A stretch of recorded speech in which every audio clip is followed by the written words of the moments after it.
vienen investigadores de las áreas de las ciencias sociales, las humanidades, las ingenierías, las ciencias de la salud.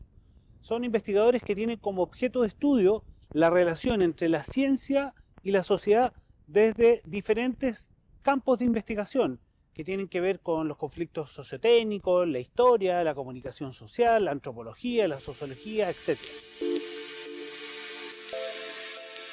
La importancia de un encuentro como este que aborda los estudios de ciencia, tecnología y sociedad se ve en la cantidad de desafíos que hoy día tenemos como país y también a nivel territorial de las distintas regiones de nuestro país.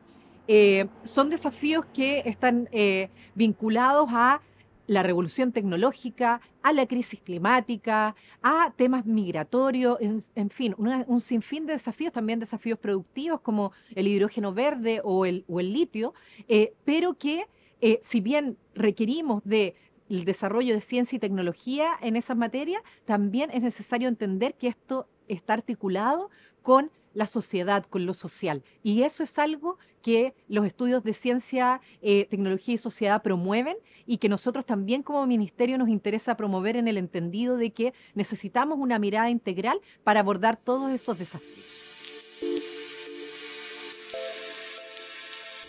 Es importante para la Universidad de Magallanes en términos de avanzar, tomar pasos decididos hacia la descentralización y en ese sentido avanzar hacia los desafíos que nos propone esa descentralización en términos de las brechas y desigualdades que conlleva. Es importante este tipo de encuentros para el desarrollo de las ciencias sociales, las humanidades y las artes, ya que permite mejorar la valoración e integración que tienen esas disciplinas y además su vocación casi natural por el trabajo interdisciplinario y transdisciplinario hacia lo que nosotros concebimos más clásicamente como ciencia y tecnología, ¿no?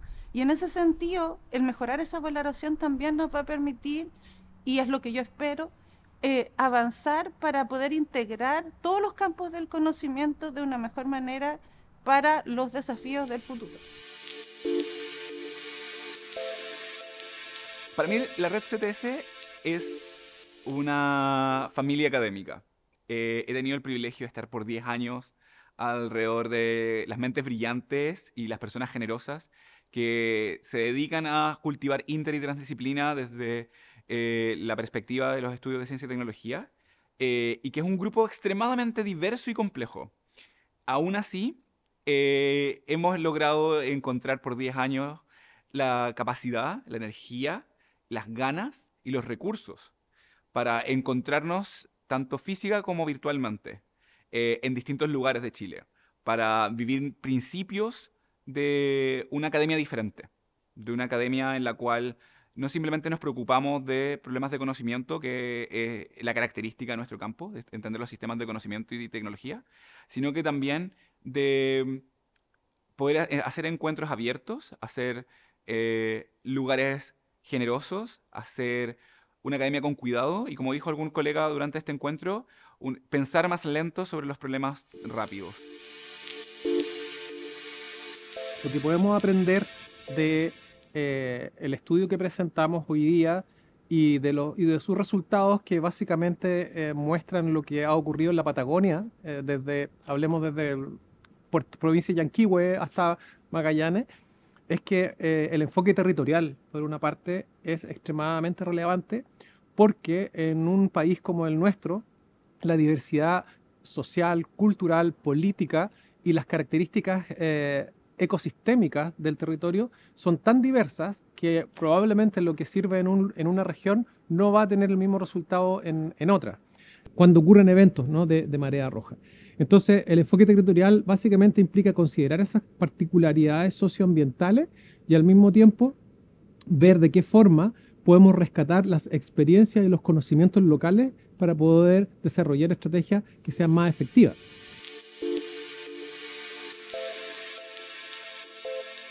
El territorio es central porque finalmente como estos fenómenos se expresan de distintas maneras, ya sea por los tipos de especies, ya sea por el grado de exposición que tiene cada territorio por su actividad productiva, por la cultura, por las formas de vida de las poblaciones, por los sistemas de gobiernos internos que hay, van a ser diferentes. Por lo tanto, mirarlo a nivel territorial implica que podamos realizar intervenciones más ajustadas, más adecuadas y que respondan efectivamente a las necesidades que esas personas tienen.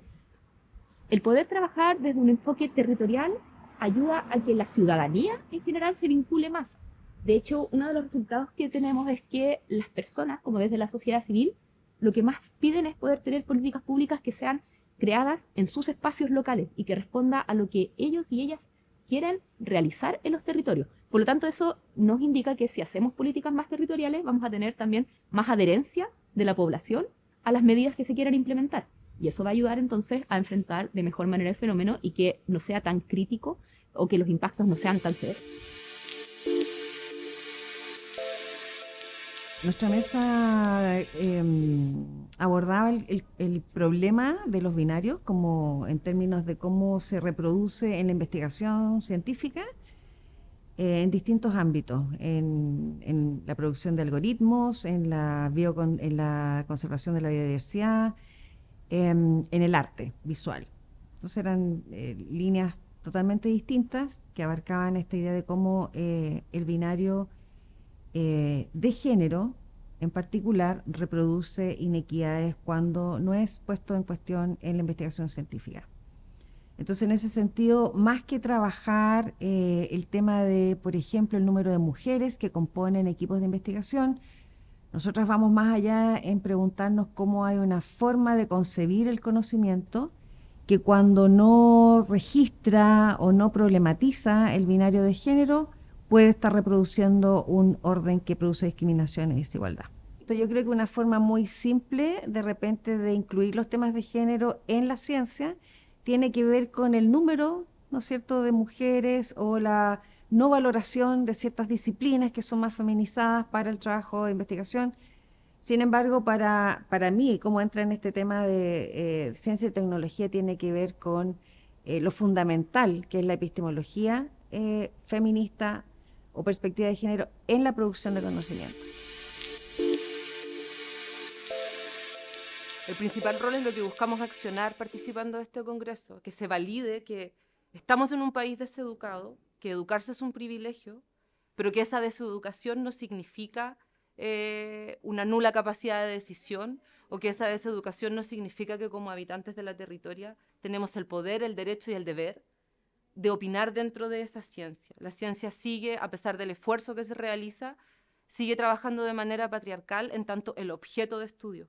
Y dentro de ese objeto de estudio, finalmente entramos todas y todos los habitantes de las territorias y no participamos. Entonces creo que la ciencia tiene que asumir primero el privilegio desde el que opera, que es un privilegio que no está masificado en nuestro país, y partir desde ese punto de vista para poder abrir espacios en donde simplemente el habitar el territorio, que es quien ve su identidad afectada, quien no es el objeto que llega a manipularse, tiene todo el derecho y debe tener el espacio, y la ciencia debiese garantizarlo para que pueda participar.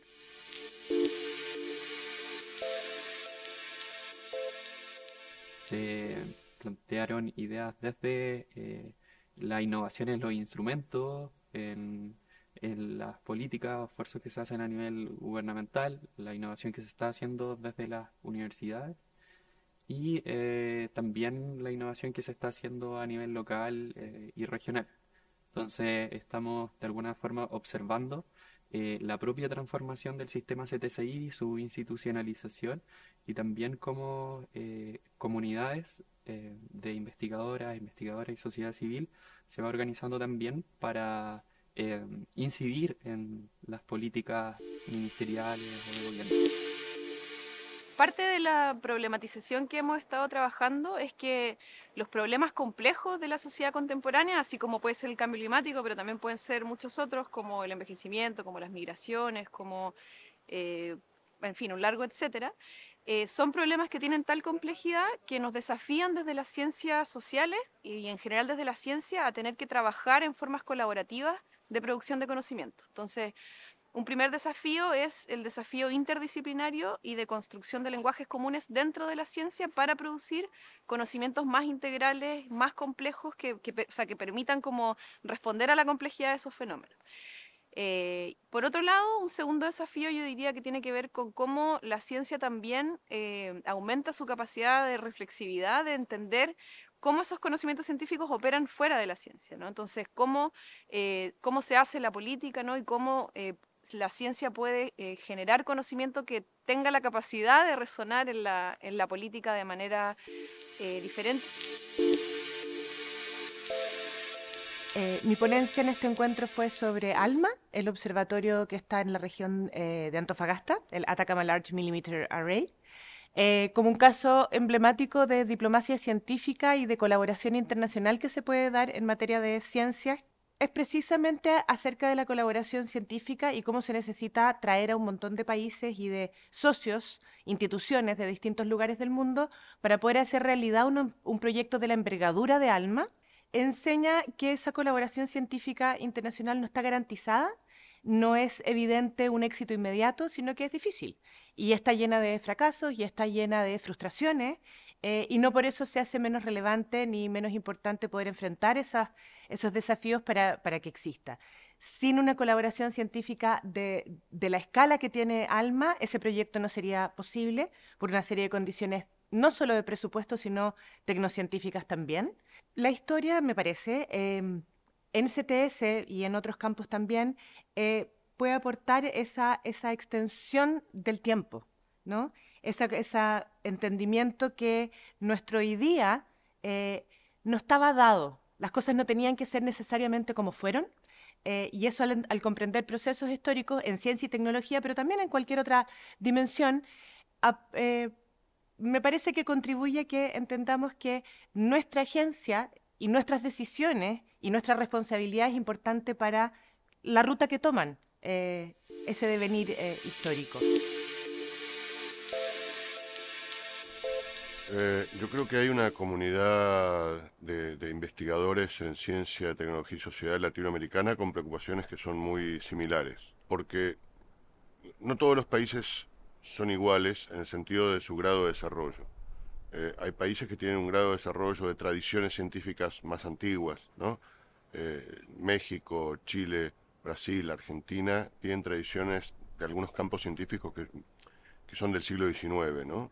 Y otros países tienen un desarrollo mucho menor. Entonces, ahí sí los problemas son diferentes, ¿no? Yo diría los países con más tradición, donde la investigación es más fuerte, donde algunos pioneros a comienzos del siglo XX fueron a estudiar a países más desarrollados, generaron cuando volvieron escuelas, verdaderas escuelas de conocimiento. Yo creo que esos países tienen como preguntas que son muy comunes. Después hay, naturalmente, preguntas específicas del contexto donde está cada uno.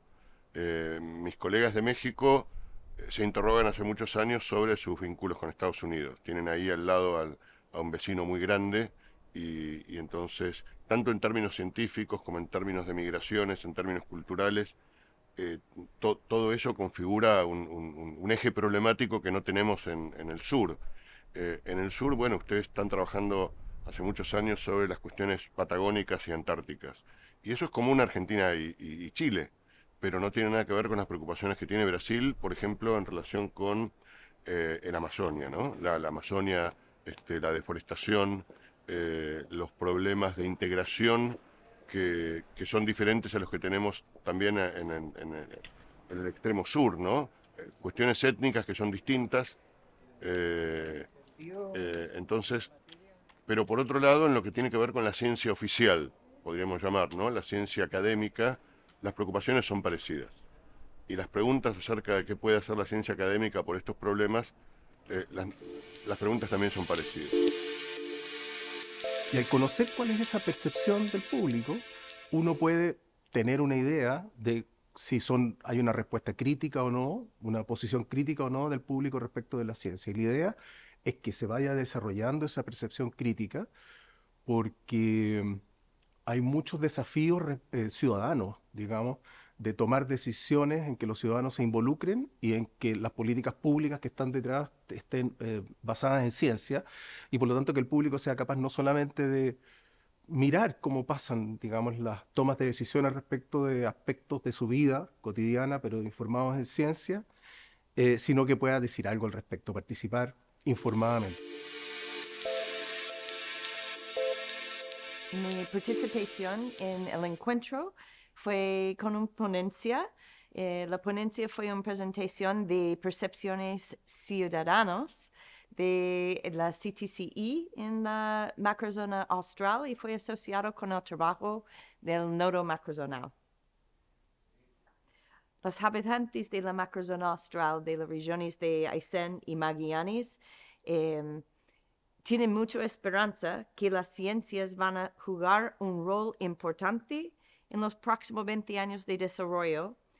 Sin embargo, quieren ser involucrados en este proceso y no simplemente desde un escucha después de la investigación, sino quieren ser involucrados en la formulación de preguntas, en los métodos, en el levantamiento de datos y también en las decisiones que vienen después con respecto a las políticas y la gestión.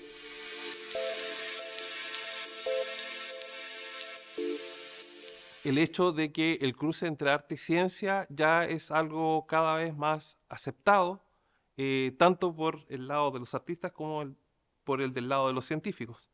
Estos últimos muchas veces se sintieron lejanos respecto, digamos, a otra forma de conocimiento, ¿ah? Hoy estamos viendo de que necesitamos miradas más holísticas a la hora de abordar cosas como la crisis climática. Cómo logramos vincular emocionalmente a las personas con contenidos que pueden parecer a veces demasiado lógicos o áridos. Y en ese sentido creemos de que el arte puede ser un excelente puente entre mundos diversos en torno al conocimiento, pero también puede ser un factor de crítica a la misma ciencia, que muchas veces no toma en cuenta la integralidad del ser humano a la hora de abordar el conocimiento. Una de las experiencias más interesantes, diría yo, ¿no?, de articulación de actores del mundo científico en los últimos años en Chile es la generación de nodos de ciencia, tecnología, conocimiento e innovación, que son por un lado nodos macrozonales y por otro lado nodos de laboratorios naturales. Tuvimos una mesa donde discutimos la experiencia, los aprendizajes, las dificultades, los conflictos que se enfrentan en la articulación de un nodo cuando se quiere vincular ciencia con requerimientos del entorno. En ese sentido, en la mesa que tuvimos ayer, se planteaba primero la necesidad de generar cierta institucionalidad, ¿no?, aportar a la gobernanza o ser parte de una estructura de actores institucionalizados de ciencia, tecnología. Y por otro lado, algo muy interesante que puede ser un legado del 10º encuentro es la conformación de una red de laboratorios naturales en el país. Y eso puede ser muy, muy interesante.